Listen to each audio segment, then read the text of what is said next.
Hair லாஸ்க்கும் hair ஃபாலுக்கும் நீங்கள் வீட்லேயே ஒரு டிஃப்ரென்ஸ் வந்து கண்டுபிடிக்கலாம்.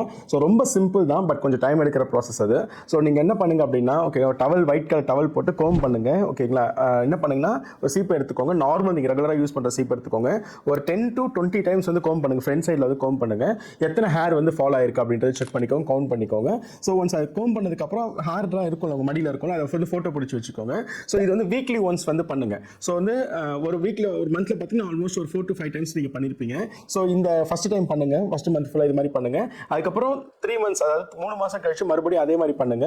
ஸோ நீங்கள் அப்படி பண்ணும்போது பார்த்தீங்க அப்படின்னா, ஸோ அந்த டைமில் நீங்கள் எடுக்கிற ஃபோட்டோஸ்க்கும் இதுக்கும் நீங்கள் கம்பேர் பண்ணலாம். இதில் வந்து பார்த்தீங்கன்னா நல்ல க்ரோத்தான ஹேர் வந்து ஃபாலோ ஆயிருக்கா, இல்லைனா பேபி ஹேர்ஸ் வந்து உங்களுக்கு ஃபாலோ ஆகுதா, அந்த விஷயத்தை ஈஸியாக தெரிஞ்சுக்கலாம். அதுக்கப்புறம் நம்பர் ஆஃப் ஹேர்ஸும் வந்து ஈஸியாக தெரிஞ்சுக்கலாம். ஸோ நீங்கள் வீட்லேயே உங்களுக்கு ஹேர் லாஸா இல்லை ஹேர் ஃபாலான்றது டயக்னோஸ் பண்ணணும். இந்த ஒரு சிம்பிள் மெத்தடை ஃபாலோ பண்ணுங்க. நிறைய பேர் இதை எக்ஸ்பீரியன்ஸ் பண்ணியிருக்காங்க. இது ஒரு நல்ல ஆப்ஷனாக இருக்குன்னு சொல்லியிருக்காங்க. ஸோ நீங்களும் ட்ரை பண்ணி பார்த்துட்டு உங்களோட எக்ஸ்பீரியன்ஸ் எப்படி இருக்குன்னு எனக்கு வாட்ஸ்அப்பில் கமெண்ட்ஸை சொல்லுங்கள். இந்த மாதிரி ஹேர் ரிலேட்டட் இன்ஃபர்மேஷன்ஸ்க்கு டாக்டர் யூடியூப் சேனல் சப்ஸ்கிரைப் பண்ணிக்கோங்க.